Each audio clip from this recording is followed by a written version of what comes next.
خاموشی طلا است زمانی که تو جواب ارزنده نداری، اما با سخن خود جواب دادن نتوانی بدون که هیچ سخن دیگرت ارزش ندارد.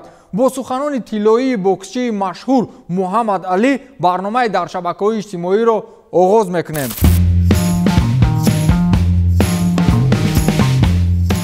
مجله مشهور فوربس درآمد ژورنالیست و بلاگر ورزشی روسیه یوگنی ساوین را حساب کرد. شما رو میشناسید؟ یوگنی ساوین همچون بلاگر در سمت فوتبال فعالیت میبرد و شبکه یوتیوب او به نام کراساوا دارای 1 میلیون ابونچی است. تا امروز بلاگری مذکور در هیچ جای از درآمد خود حرف نمیزد و آن را مخفی میگفت. خلاص مجله فوربس اسرار چند ساله ساوا را آشکار کرد. مجله مذکور از شرطنامه یوگنی ساوین با برندهای مشهور از قبیل کیا، پوما، سیوس و شرکت بوکمیکری تنیسی معلومات داد و گفته شد که نرخ شرطنامه ساوین با هر یک برند نه کمتر از 5 تا 10 میلیون روبل روسی است. غیر از این ساوین هنگام یک نشر برنامه شرکت‌های دیگر را توسط ویدیورولیک ترغیب میکند و از این حساب نه کمتر از 200 تا 500 هزار روبل روسی میگیرد. خود ساوین بعد معلومات‌های مجله فوربس گفته است که حالا شماره کارگران ما زیاد شد و خرج مبلغ نیز از 150,000 تا 200,000 گردید، ولی باید گفت که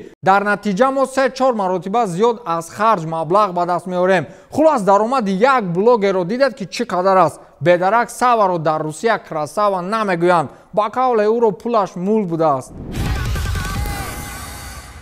یک رفتار جوانمردانه از جانب فوتبالباز دسته منچستر یونایتد ویکتور لیندلوف در وطن مادری خود شویتسیا شاهد یک حادثه دزدی گردید. یک مرد با ولوسپد به اصطلاح سمکه یک کمپیر 90 ساله را از دستش ربوده گریخت. این عمل دزد با فوتبالباز پسند نیامد و زود از پس او دوید و دزد را دستگیر کرد. پس از دستگیر شدن دزد از جانب ویکتور لیندلوف پلیس‌ها آمدند و او را به شعبه حفظ حقوق بردند. گفته می شود که شخصی دستگیر شده در حالت دزدی همچنین مواد سخت تاثیر گروئین استفاده برده است. حالا در شویتسیا در شبکه‌های اجتماعی عمل جوانمردانه لیندلوف محاکمه می شود. خیر ما او را چی بگوییم دیگر؟ رسپکت به جوانمردیت لیندلوف.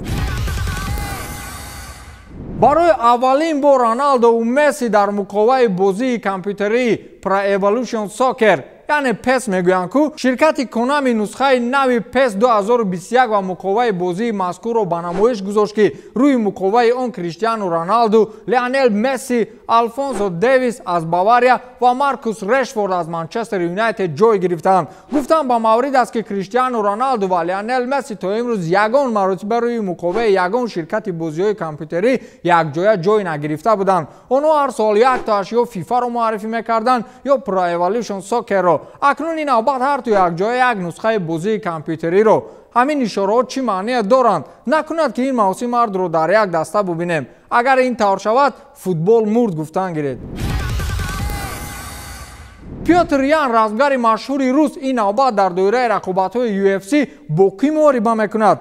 تا امروز هر کجایی که یان بود اونجا همین سوال رو برایش پیشنهاد میکردند. اکنون با این سوال اون نیو پرزیدنت تشکیلات UFC دینا وایت جواب گردانید. آرون برانستتر یکی از ژورنالیستان مشهور TSN دیروز در توییتر خود نوشت که دینا وایت و تشکیلات رسمی UFC حریف نوبتی پیوتر یان رو معرفی کردند. این نوبت رزمگر روس با آلجمین استرلینگ رقابت میکند. آلجمین استرلینگ در رده‌بندی بهترین رزمگران UFC در وزن سبک مقام دوم رو اشغال کرده است و در حساب او از 22 رقابت 19 غالبیت و 3 مغلوبیت است. خلاص فهمیدید رقیب نوبتی پیوتر آدم اندک نیست.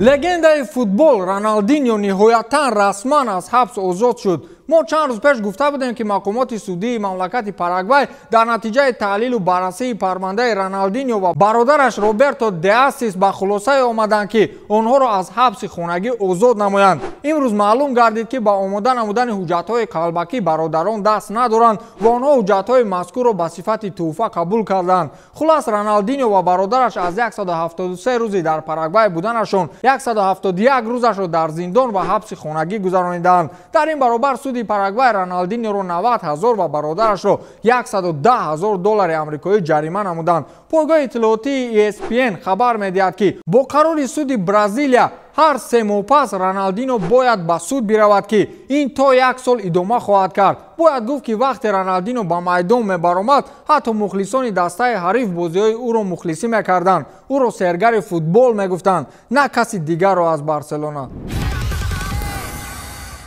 Юрген Клоп сармураббии дастаи Ливерпул ғолибияти дастаи Баварияро дар финали Лигаи Чемпионҳо бар зидди ПСЖ шаҳр дод. Муаллими айнакдор ҳам сармураббӣ ва ҳам бозингарони дастаи олмониро баҳогузорӣ кард ва гуфт ки дар 8 моҳи корӣ чунин муваффақиятҳо инро мушкил аст васф кардан. Ба ин гуфтаҳо Клоп Ханси Флик сармураббии дастаи Баварияро васф кард ки дар 8 моҳи корӣ ба истилоҳ требл намуд. Ҳамчунин аз ҷониби Клоп футболбозон ва дастаи Бавария низ мавриди тавсиф қарор гирифтанд. Ба онҳо худо дод. Дар Лигаи Чемпионҳо миёни ҳамаи грандҳо ҷадвали онҳо сабуктар буд. Дар ин даста беҳтарин футболбозон дар сину соли дуруст фаъолият мебаранд, гуфтааст Юрген Клоп сармураббии дастаи Ливерпул. Бо ин гуфтаҳо Юрген Клоп аз як ҷониб дастаи Баварияро тавсиф кард, аз ҷониби дигар бозингарони дастаи Барсаро таҳқир ки дар сину солашон ба қавле арча намондааст.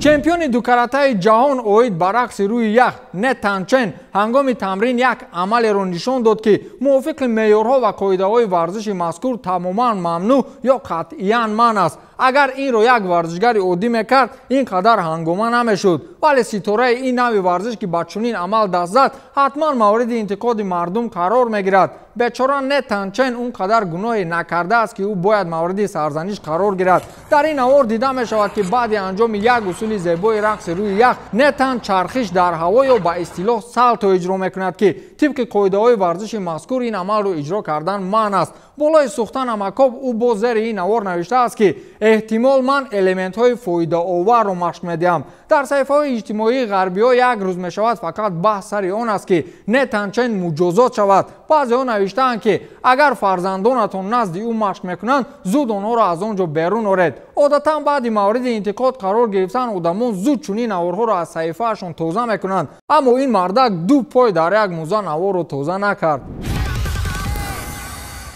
чемпиони ҳашкаратаи бозиҳои олимпӣ аз нави варзиши сабук Усейн Болт гирифтори бемории коронавирус шудааст. инро ӯ дар саҳифаи инстаграмаш расонаӣ кард. ӯ дар як навори мустақими инстаграм ба ҳамагон гуфт ки тасдиқ мекунам ки ман гирифтори коронавирус шудам, аммо нишонаҳои ин беморӣ дар ман вуҷуд надорад, гуфтааст Усейн Болт. акнун гап сари ба вирус гирифтор шудани Усейн Болт намеравад. мақсад ин аст ки рӯзи 21 август бахшида ба 34-солагии Усейн Болт шабнишинӣ ташкил шуда буд ки дар он ҷо футболбози мунтахаби Англия ва дастаи Манчестер Сити Раим Стерлинг низ иштирок дошт. Sky Sport иттилоъ медиҳад ки Усейн Болт мумкин аст ки Стерлингро ҳам ба ин вирус гирифтор карда бошад. сармураббии мунтахаби Англия Гарет Саутгейт имрӯз бояд ҳайати мунтахаби Англияро барои иштирок дар бозии Лигаи Миллатҳо муайян мекард. акнун ҳоло маълум нест ки Стерлингро дар ҳайат ҷой медиҳанд ё не. хулоси гапро фаҳмидед, дар Англия масъалаи коронавирус ҷиддӣ аст ва ин метавонад барои ба ҳайат шомил нашудани Стерлинг таъсири бад гузорад.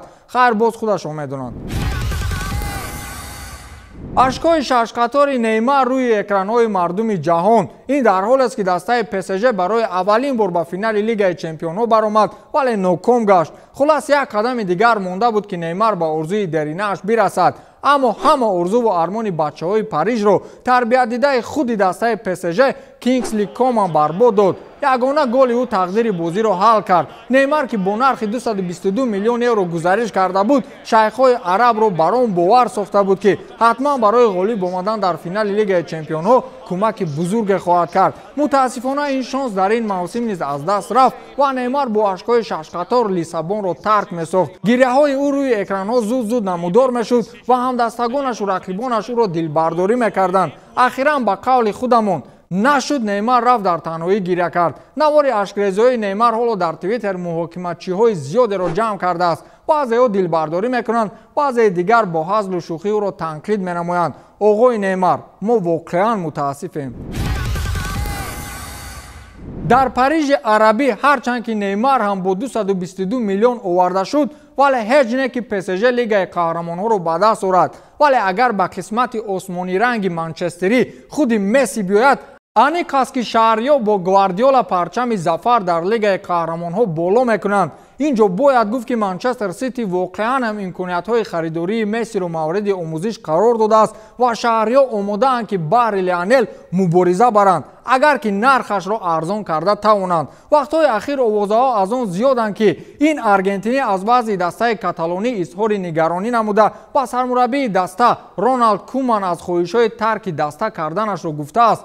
мавқеи расмии барса он аст ки Месси фурӯхта намешавад ва агар савдо ҳам ба миён ояд харидорони эҳтимолиро зарур меояд ки аз барояш 700 миллион евро пардохт намоянд. чӣ тавре ESPN мегӯяд аслан раҳбарияти даста ба хайрбод бо Месси омода аст ва итминон аз он дорад ки аз фурӯши аргентинии 33-сола маблағҳои нағзе ба даст оварда баҳри рушди минбаъдаи даста истифода мекунад. тибқи маълумоти сарчашма сити кайҳо боз нисбати Месси таваҷҷӯҳ дошта мехоҳад ки Леоро бо як хушнудӣ харидорӣ кунад. дар Манчестер маблағ ҳисоб мекунанд ва интизоранд ки барса арзиши ниҳоии Мессиро эълон мекунад. агар иртиботи трансферии Месси воқеияте дошта бошаду ба талаботҳои ферплей молиявӣ мухолифат накунад пас шаҳриё омодаи амалкунӣ ҳастанд. маҳз барои вайрон кардани қоидаҳои молиявии ферплей сити қариб ки 2 сол аз лигаи қаҳрамонҳо маҳрум мешуд. муҳлати шартномаи феълии Месси бошад бо барса соли оянда анҷом меёбад. ба ҳамин тамом то дидори навбатӣ хайр.